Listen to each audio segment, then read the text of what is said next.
Assalamualaikum Sobat Football United. Taqabbalallahu minna wa minkum. Taqabbal ya Karim. Mohon maaf lahir batin Sobat Football United. Oke, gue ingin berbicara terkait dengan Harry Maguire. Bagaimana penampilan yang Spartan ketika menghadapi Liverpool. Ini ketika dia berduel dengan Luis Diaz. Lihat ya, bagaimana lihat fighting spiritnya. Ini sebenarnya yang gue ingin lihat, bukan cuma dari Harry Maguire tapi juga dari banyak pemain Manchester United. Karakter itu muncul, terutama ketika menghadapi Liverpool, menghadapi Manchester City, dan ketika memang Manchester United ini butuh kemenangan. Jadi pemain ini selalu memberikan bukan hanya dari teknis tapi juga karakter, mentality yang dibawa di atas lapangan. Bismillah. Ini penting, agresivitas, kerja keras untuk hadir di atas lapangan. Dan Harry Maguire bersama dengan Willy Kambuala, menurut gue duet ini melakukan pekerjaan yang fantastis, pekerjaan yang luar biasa ketika menghadapi Liverpool. Walaupun pertandingan sendiri juga berakhir 2-2, artinya gawang dari Andre Onana nih jebol 2 kali. Kali ini gue ingin membahas terkait dengan Harry Maguire. Bagaimana ada hal yang berbeda dengan Harry Maguire. Apa itu yang berbeda? Harry Maguire musim lalu jarang dimainkan oleh Erik ten Hag. Bahkan musim ini ban kaptennya dicopot. Tapi treatment dari Erik ten Hag, paling tidak dari 2 hal itu ya. Dia tidak dijadikan pilihan utama, dia tidak dijadikan kapten dari Manchester United. Bahkan dikabarkan akan cabut musim panas kemarin. Segala dinamikanya ini tapi justru membuat Harry Maguire tampil lebih bagus musim ini dibanding dengan musim lalu ataupun 2 musim yang lalu juga. Ketika bermain menghadapi Liverpool, Harry Maguire ini tampil di posisi bek tengah sebelah kiri, Willy Kambuala sebelah kanan. Manchester United ini memplot untuk posisi bek tengah sebelah kiri ini kan untuk Lisandro Martinez. Nah, yang menarik adalah Harry Maguire bermain di posisi itu. Apakah ini posisi baru? Kalau gue lihat dari heatmaps, ternyata di musim 2021-2022, berarti 2 musim yang lalu ya, ketika Manchester United jeblok dan Harry Maguire pun juga penampilannya tidak bagus, sering mendapatkan kritikan bahkan bulian. Di manakah dia bermain? Ternyata dia bermain di bek tengah sebelah kiri. Yang sering ternyata dianalisa, ini posisi yang tidak bagus bagi seorang Harry Maguire. Dia tampil nggak solid di sana intinya, baik itu dalam bertahan maupun juga dalam build up. Sering salah posisi, sering salah umpan, tidak maksimal. Lalu di musim 2022-2023, berarti musim lalu, dirubah situasinya oleh Erik ten Hag. Dia tidak lagi dimainkan di posisi bek tengah sebelah kiri, tapi digeser ke kanan. Dan ada peningkatan sedikit. Dia kayaknya lebih nyaman untuk tampil di posisi bek tengah sebelah kanan.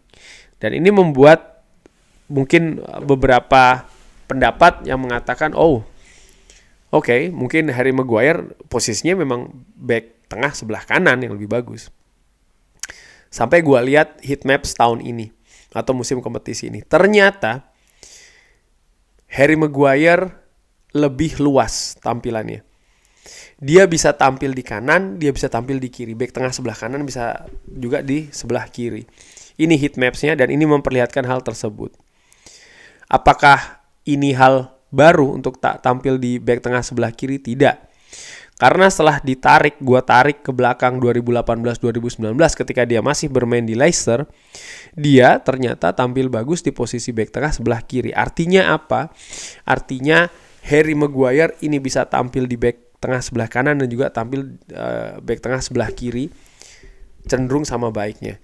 Ini hal positif menurut gue bagi Manchester United. Butuh pemain yang memang bisa tampil di beberapa posisi. Nah, bangkitnya Harry Maguire musim ini yang menurut gue luar biasa ya. Dan gue coba bandingkan dengan pemain yang pada saat itu juga didatangkan dari Southampton ke Liverpool dengan harga yang juga sama-sama mahal, yaitu adalah Virgil van Dijk. Untuk musim ini gue bandingkan bagaimana statistiknya. Ternyata dari team play ya, ini gue ambil dari Premier League. Dari sisi assist itu sama, big chances created itu juga sama. Tapi bagaimana dari jumlah passing, lebih banyak Virgil van Dijk. Ini juga mungkin ada pengaruhnya dari jumlah menit bermain ya, dan juga jumlah pertandingan yang dimainkan. Lalu passing, presentasi, akurasinya Harry Maguire tertinggal cukup jauh dibanding dengan Virgil van Dijk. Dan lain-lain ini juga mungkin menurut gua, termasuk juga passing ke depan dan lain-lain, ini kan mungkin berpengaruh angkanya jumlah permainan dari Harry Maguire yang dimainkan gamenya. Clean sheet, Virgil van Dijk 8, Harry Maguire 4. Tapi bagaimana tackling yang sukses, ternyata tidak berbeda jauh antara Harry Maguire dengan Virgil van Dijk ya.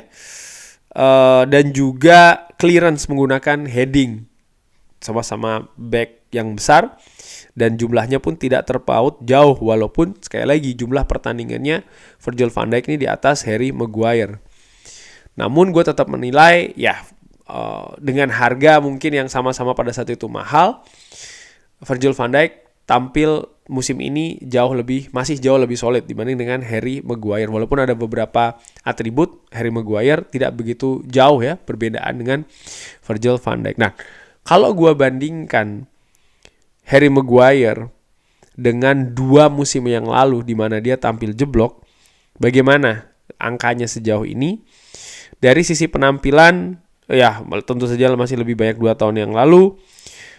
Gol sama-sama 1 sejauh ini, tapi musim ini ada assist dari Harry Maguire, dan clean sheet ternyata 2 musim lalu tuh 6, musim ini 4. Jadi 2 musim lalu tuh dari sisi clean sheet masih lebih bagus ya Harry Maguire.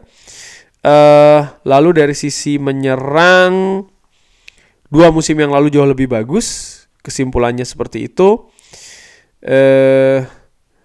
Dan kalau tapi shooting akurasi atau suksesnya lebih bagus musim ini dibanding 2 musim yang lalu. Lalu dari sisi team play atau permainan tim, menurut gua dari sisi assist, big chances created lebih bagus musim ini.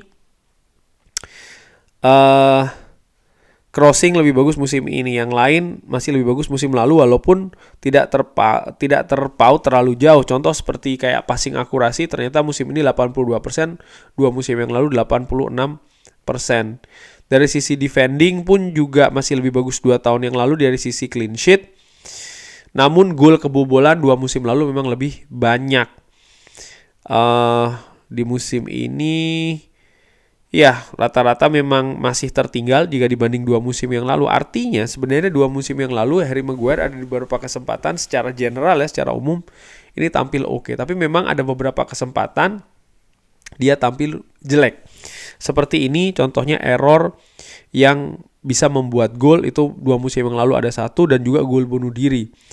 Dan ya mungkin ini juga yang akhirnya membuat media ya kan seperti biasa melebih-lebihkan sehingga yang viral itu adalah yang jelek gitu. Walaupun gue lihat juga dari sisi penampilan Harry Maguire 2 musim yang lalu tuh tampil kayak tidak percaya diri ataupun tampil nggak konsisten ya, dari sisi penampilan dan juga dari sisi mentalitas. Tapi musim ini menurut gue dari 2 sisi itu Harry Maguire jauh lebih bagus. Nah, bagaimana kira-kira nasib dari Harry Maguire akhir musim nanti? Kalau gue lihat kontrak dari Harry Maguire tuh baru berakhir bulan Juni 2025 dengan opsi perpanjangan 1 tahun lagi. Artinya apa? Artinya kalau Harry Maguire ingin dijual ya musim panas ini. Bagaimana peluangnya? Menurut gue masih 50-50 dengan kecenderungan lebih besar Harry Maguire akan bertahan. Harry Maguire musim ini sekali lagi ini bangkit ya. Dia sempat memenangkan Player of the Month di bulan November. Ini menunjukkan memang bagaimana Harry Maguire ada perbaikan yang cukup signifikan jika dibanding dengan musim lalu ataupun musim sebelumnya. Treatment ataupun langkah action yang diambil oleh Erik ten Hag menurut gue berhasil.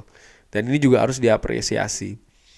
Tadi di awal gue sebutkan kalau Harry Maguire ini bisa tampil di back tengah sebelah kanan, back tengah sebelah kiri. Gua juga di video sebelumnya sempat mengatakan kalau Manchester United butuh memperkuat lini belakang, center back, terutama sebelah kanan. Tapi apakah ini berarti maka Harry Maguire dilepas saja? Gua menilai tidak demikian. Kenapa? Musim ini betul-betul ada pembelajaran dengan banyaknya pemain cedera. Maksud gue adalah kedalaman skuad. Ketika kedalaman skuad ini bagus, Manchester United punya peluang lebih bagus juga. Nah, Harry Maguire menurut gue punya potensi di sana, memperkuat kedalaman skuad dari sisi kuantitas dan juga kualitas.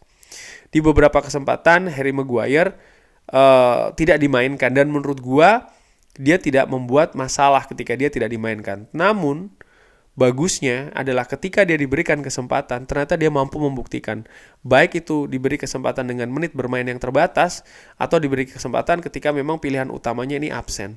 Nah, ini menurut gue ada kombinasi karakter dan teknis yang memang meningkat musim ini dari seorang Harry Maguire. Dan harapan gue ini bisa berterus di musim selanjutnya. Di samping memang dari sisi senioritas, Harry Maguire yang tentu saja statusnya sebagai mantan pemain Manchester United ini juga diperlukan di dressing room. Sehingga harapan gue Harry Maguire tetap bertahan di Manchester United musim depan. Tapi yang menarik adalah akankah Manchester United mengaktifkan atau men-trigger 1 tahun perpanjangan kontrak, artinya selesainya bukan 2025 tapi 2026. Ini menarik untuk dinantikan. Tapi bagaimana menurut Sobat Futbolatik? Diperpanjang tidak Harry Maguire? Diperpanjang setahun dengan habis kontrak di tahun 2025, atau diaktifkan sekalian sampai tahun 2026, atau justru diperpanjang lagi?